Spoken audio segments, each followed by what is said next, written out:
नमस्कार, मैं आयुष्पाल India news पर आपका स्वागत करता हूं। बुलेटिन की शुरुआत करते हैं। गाजियाबाद से बड़ी खबर सामने आई है, जहां पर शेख हसीना हिंडन एयरबेस से सेफ हाउस में मौजूद है। आपको बता दें, शेख हसीना के सिक्योरिटी में गरुड़ कमांडोज को तैनात किया गया है। शेख हसीना के रुकने या कहीं और जाने को लेकर के सस्पेंस बना हुआ है। इसी के साथ साथ तख्ता पलट के बाद अब बंगाल में हालत बेकाबू है। तो आपको बता दें, बंगाल में हालत जो है वो लगातार बिगड़ते हुए नजर आ रहे हैं। स्टूडेंट प्रोटेस्ट वहां पर चल रहा है। इसी के साथ साथ वहां के जो आर्मी चीफ है, उन्होंने शेख हसीना को धमकी दी थी कि 45 मिनट के अंदर देश छोड़ दो, वरना आपके साथ क्या होगा ये आप भी नहीं जानती। उसके बाद वहां पर एक प्लेन आता है, उससे शेख हसीना जो है वो हिंडनबर्ग एयरबेस आती है और यहाँ पर गरुड़ कमांडो की सिक्योरिटी में उन्हें रखा गया है। और लगातार अब वे कहां जाने वाली है, तमाम बातें जो है वो लगातार चल रही है कि वे लंदन जा सकती है, वे और कहीं जा सकती हैं, और इसको लेकर के एक संशय लगातार बना हुआ है। लेकिन फिलहाल वो हिंडनबर्ग बेस में है। यहाँ पर अजीत डोभाल से कल उनकी बातचीत हुई है, लगभग 1 घंटे यहाँ पर उनसे बातचीत हुई है,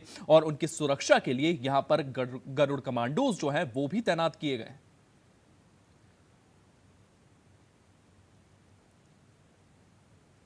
तो आपको बता दें, बांग्लादेश में जिस तरीके की स्थितियां हैं, लगातार वहां पर प्रोटेस्ट हो रहे हैं, स्टूडेंट प्रोटेस्ट हो रहे हैं। और स्टूडेंट प्रोटेस्ट क्यों हो रहे हैं ये भी जानना काफी इंटरेस्टिंग है। जिस तरीके से वहां का हाईकोर्ट जो है वो एक फैसला देता है कि जिन्होंने भी बांग्लादेश की आजादी में अपना एक रोल निभाया था, उनको एक कोटा मिलेगा। और इसी को लेकर के हमारे सहयोगी अनिल चौधरी हमारे साथ मौजूद हैं। अनिल के पास आपको सीधे लिए चलते हैं। अनिल, अंदर से क्या कुछ अपडेट सामने आ रहे हैं? शेख हसीना कल से वहां पर मौजूद हैं, वे कहां जाने वाली है और किस तरीके से वे वहां पर मौजूद हैं? गरुड़ कमांडोज की सिक्योरिटी में उन्हें वहां पर रखा गया है। इन तमाम जानकारियों को लेकर के क्या कुछ अपडेट्स और अनिल सामने आए?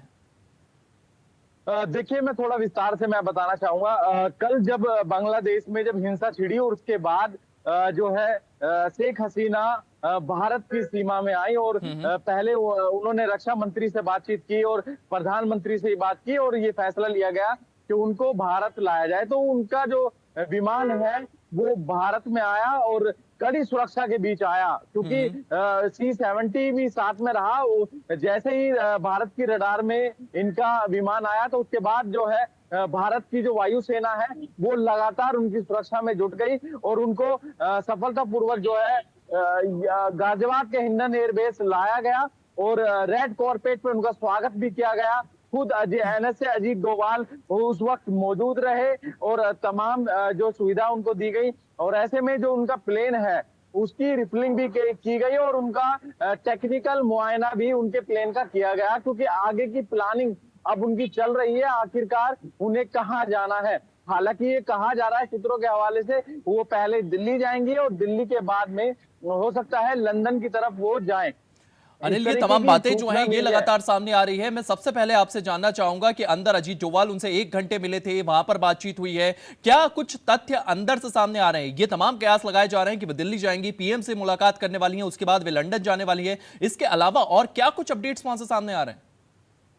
देखिए, इसमें अपडेट यही आया है, क्योंकि वो 1 घंटे से ज्यादा जब बातचीत वहां पर हुई अजीत डोभाल की, और अजीत डोभाल वहां से निकले और तभी उसके बाद में देश के प्रधानमंत्री अपने आवास पे एक मीटिंग बुलाते हैं। उसमें गृह मंत्री और रक्षा मंत्री तमाम वो बड़े अधिकारी मौजूद होते हैं और बांग्लादेश के हालात पर चर्चा करते हैं कि वो आखिरकार क्या स्थिति वहां बनी हुई है। लगातार शेख हसीना से भी इस बात को लेकर बातचीत लगातार हो रही है, किस तरीके की सिचुएशन वहां बनी हुई है, सभी हालातों पर नजर रखी जा रही है।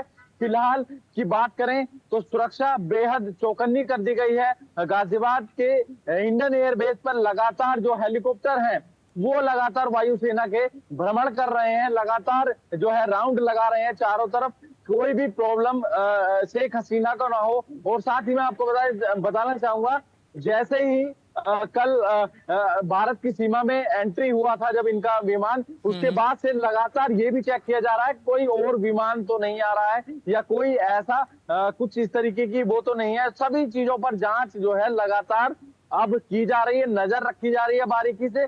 फिलहाल शेख हसीना गाजियाबाद के हिंडन एयरबेस में ही मौजूद हैं और कुछ देर बाद हो सकता है उनको यहाँ से निकाला जाए, वो निकल जाएं। तो ये अभी जब ही पता लग पाएगा जब जो फोर्स के अधिकारी हैं उनकी तरफ से कोई सूचना दी जाएगी। जी। अनिल, लगातार वहां पर अगर देखें तो अजीत डोभाल उनसे मिलते हैं, इसी के साथ साथ क्या किसी और नेता ने भी उनसे बातचीत की है? और अगर वो यहां से दिल्ली जाने वाली हैं तो इसकी कुछ अरेंजमेंट्स वहां पर देखने को मिल रही है? क्योंकि जब वो यहां से हिंडनबर्ग से दिल्ली जाएंगी तो उसके लिए भी तमाम सुविधाएं जो है वहां पर की जाएगी, ऐसा कुछ मूवमेंट वहां पर देखने को मिला है? देखिए, अंदर से तो कोई सूचना मिल नहीं रही है, पर दरअसल मैं आपको बता दूं, जो सूत्रों के हवाले से खबर मिली है, तो उनको जो है हेलीकॉप्टर के द्वारा भी ले जाया जा सकता है, पर उनका जो प्लेन है उसको बाकायदे टेक्निकल जो उसका मुआयना किया गया है, उसका जो फ्यूल है उसको रिफिलिंग किया गया है, तो प्रॉपर तरीके से तैयार कर दिया गया है। प्लेन, उनका भी प्लेन तैयार है। तो अब ये देखना होगा आखिरकार उनकी प्लानिंग क्या है, क्योंकि अजीत डोभाल खुद इसको मॉनिटरिंग कर रहे हैं, खुद लगातार हसीना शेख के टच में है। किस तरीके की स्थिति बांग्लादेश में बनी हुई है, क्योंकि लगातार हिंसा वहां हो रही है, तो उसको लेकर भी लगातार देश के प्रधानमंत्री को भी लगातार जो है बताना पड़ रहा है सारी सिचुएशन। खुद नरेंद्र मोदी इस पूरे मामले को देख रहे हैं, लगातार वो भी शेख हसीना के टच में है, लगातार बात की जा रही है, पर आगे का स्टेप क्या होगा ये कहना अभी संभव नहीं होगा, क्योंकि कोई भी वायुसेना की तरफ से अभी स्टेटमेंट नहीं दी गई है, क्योंकि बेहद खुफिया तरीके से इस पूरे प्रोग्राम को रखा गया है। आखिरकार कहाँ उनको जाना है, क्या करना है, क्योंकि शेख हसीना से जुड़ा हुआ ये मामला है, पूर्व प्रधानमंत्री ये रही हैं, तो इसको लेकर उनकी सुरक्षा बेहद खास हो जाती जी अनिल, है। सुरक्षा बेहद खास रहती है और इसी का ध्यान रखा जा रहा है, प्राइवेसी रखी जा रही है उनके मूवमेंट्स को लेकर के। इस तमाम जानकारी के लिए आपका बहुत बहुत धन्यवाद।